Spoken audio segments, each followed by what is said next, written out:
Hi ho, Microsoft 365 Nation, Harry here, and it's our monthly Around the Horn with our contributors, and we are back with probably one of the most technical contributors we have, so this is always a pleasure to have a double-click conversation. We're back with Alex Fields out of Minneapolis over at Success Computer Consultants. Did I get that right? Yep. All right. Look at that. It only took 3 months. So you have a passion project, IT Pro Mentor, and last month we started on your email security list, and we want to continue that conversation. Top of mind, so we'll just jump right into it. I think we have about a half a dozen points we didn't get to last month. Top of mind is to turn on the Office 365 Advanced Threat Protection. We're talking safe links, we're talking safe attachments, we're talking anti-phish policy. Go. What are we saying here? Yeah, I mean, all the recommendations that we're talking about from here downward on this list usually require some other subscriptions that aren't just going to come with a typical Office 365 plan. There's the new Microsoft 365 plans, and these will include some of these features. So like Advanced Threat Protection is included with Microsoft 365 Business, which is a bundle that a lot of small businesses are starting to kind of conglomerate around because of all the greatness it includes. And this particular SKU is really important because, any Office 365 subscription is going to contain like anti-spam and some anti-phishing protection by default, but Advanced Threat Protection takes it to another level using essentially machine learning, artificial intelligence, where it's making decisions based on both incoming links and incoming attachments, and just other weird things about an email, like in the anti-phishing protection, like it'll notice like characters that are off, like hey, this is a 0 instead of an O, and it might raise that to your attention as an example. Or this looks like someone you often in contact with, but it's not the same person. It's actually coming from a spoof domain or a different domain or something. So those kinds of technologies, when you layer that on, obviously you're using more processing power and all that. You're using some other services that aren't just part of the default package, so they're going to charge you more for it typically. Yep. And my favorite way to get that one is actually just in the Microsoft 365 bundle, because it's like a $20 SKU or something, whereas US dollars. I know there's some other international folks out there where their pricing may be different, but it's usually priced about the same as the Office 365 E3 bundle, which does not include that. So it's kind of, if I'm like looking at those two and I'm a small business and I have under 300 users, I'm leaning toward Microsoft 365 Business. Yeah, that makes sense. Next up, protect mailboxes with the retention policy or litigation hold. Litigation hold I get retention policy. Okay, protect mailboxes with those two features. Go ahead. Yeah, and this is, this kind of even goes a little bit toward recover. I mean, a lot of people don't realize, but like, there is not like a really official like backup built into Office 365 or anything where I can go like restore items from some previous point in time myself. Right. You've got a built-in, like you can go recover your deleted items up to 30 days or something. Actually, but it's 14 days by default in Exchange Online. Then you can have a PowerShell command that sets it to 30. But the problem is like it doesn't really go beyond that unless you have a retention policy, or litigation hold would also work the same way. Litigation hold, for instance, you could just turn that on and not specify an end date to the hold, and your mail would be retained indefinitely, even if it were deleted.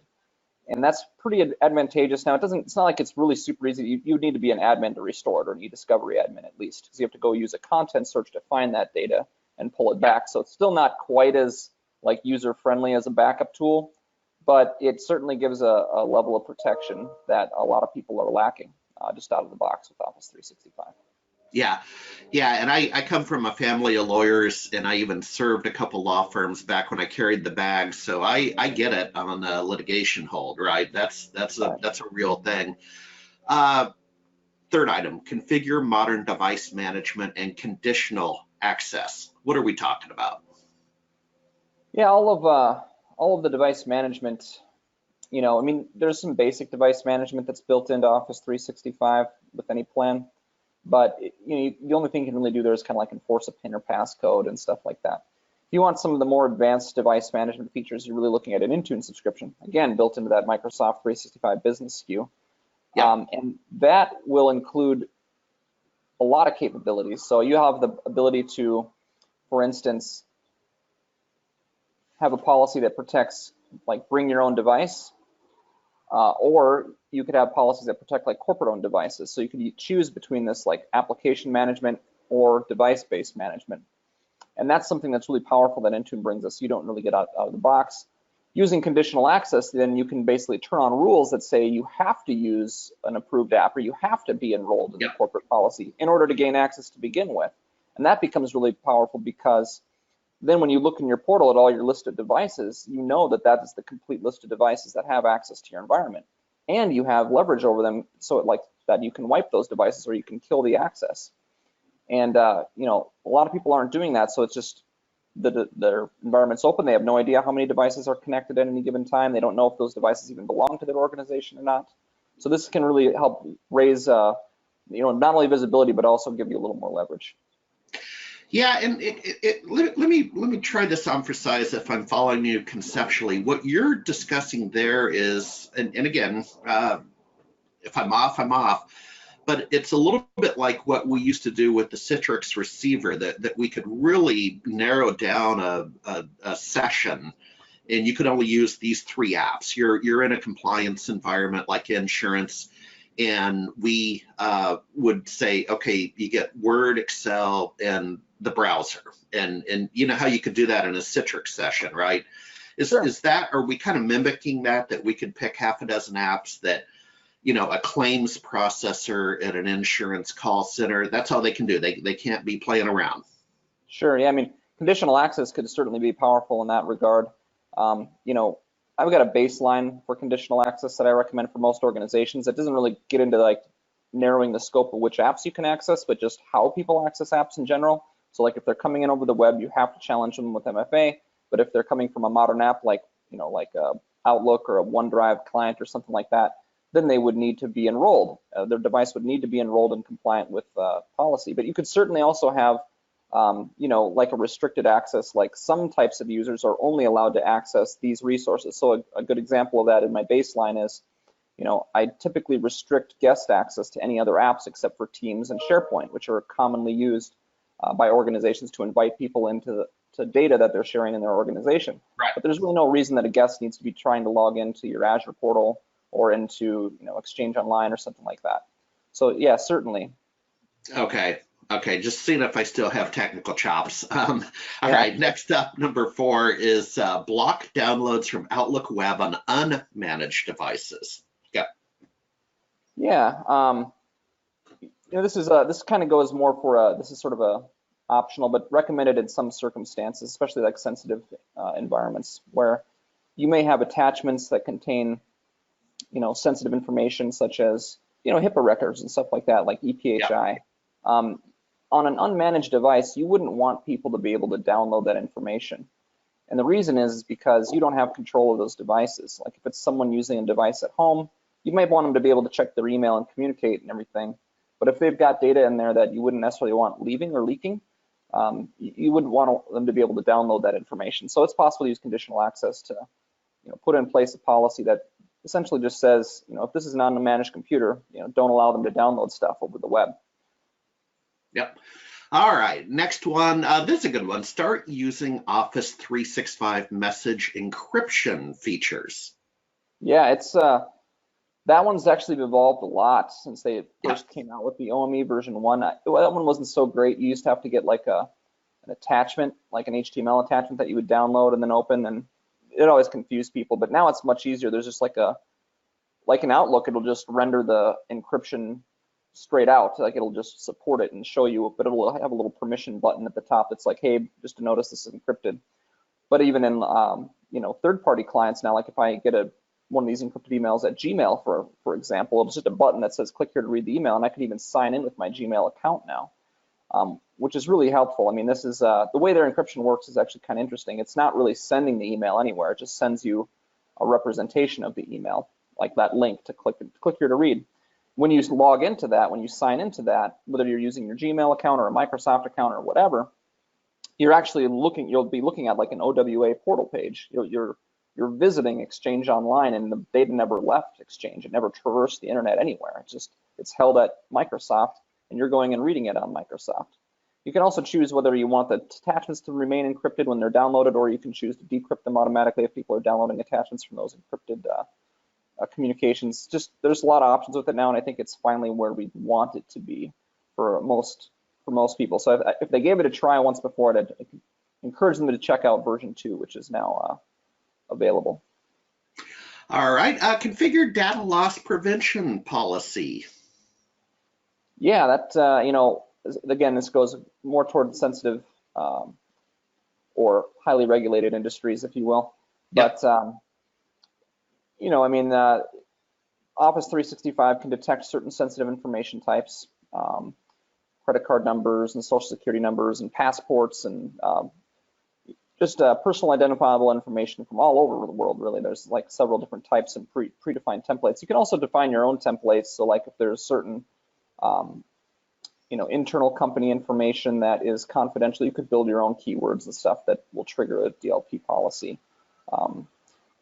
So it's certainly useful because you can basically either just monitor communications. You can say like when people are talking about this thing or when people are communicating about this, alert someone or file an incident report, which is actually required by HIPAA. You always have to file an incident report whenever you're sharing EPHI. And then, you know, you can also take it a step further where you go to either automatically encrypt the information if it's going out through email, for instance, or maybe even block it from happening at all. Like maybe you don't want to share externally certain sensitive information types and you have a policy against it. You can either give users a warning that they can choose to override or not, and just outright block it. Yeah. So.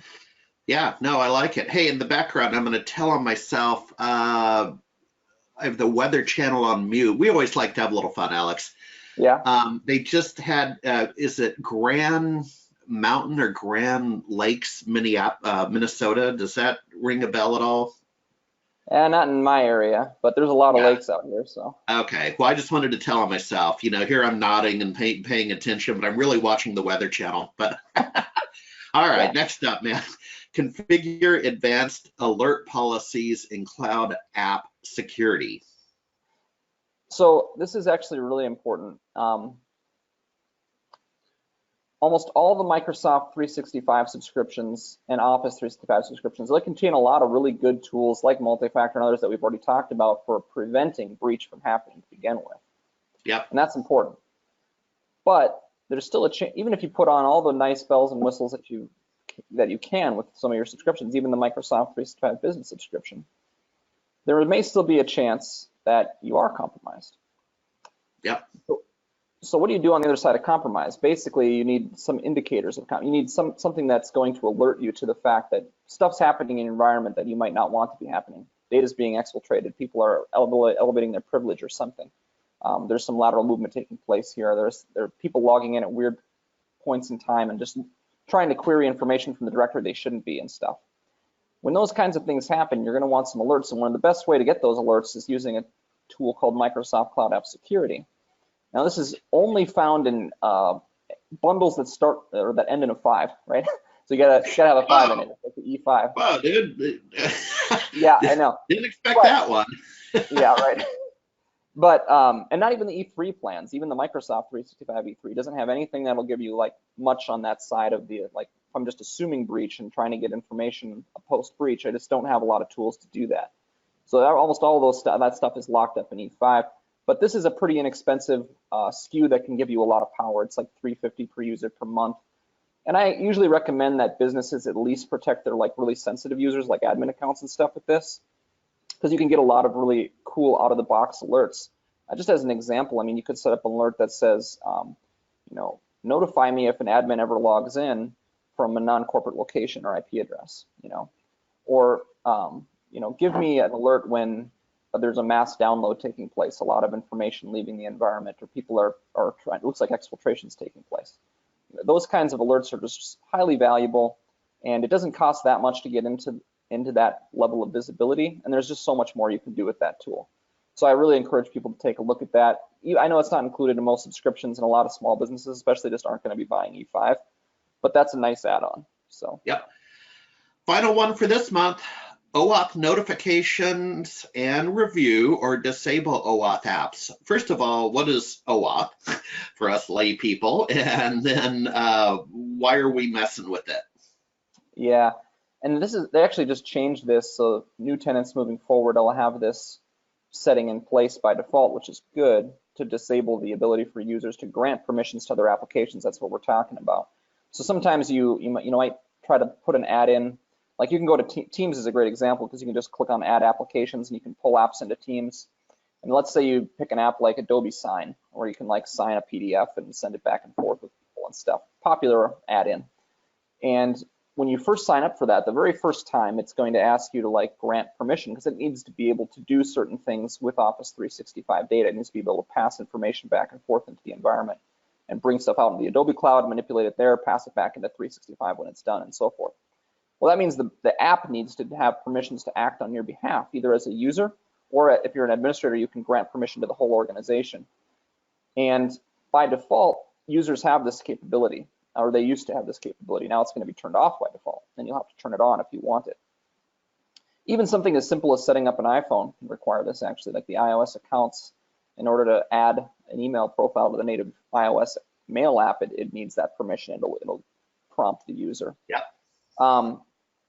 And the reason we want to prevent that is because there's been malicious software and malicious links that are taking advantage of this. There's actually a really good video by Kevin Mitnick, and it's actually put off by KnowBe4, and he actually goes through a demonstration of this where there's a user gets tricked into clicking on a link that says, hey, you need to give permission to me in order to continue. It's like, okay, I'll give permission. Well, it goes and encrypts all the email. And then they can't get their email in Office 365, and they're, it's basically a ransomware, but it's taking advantage of cloud technologies. And so disabling this is a pretty, I think, important thing to do.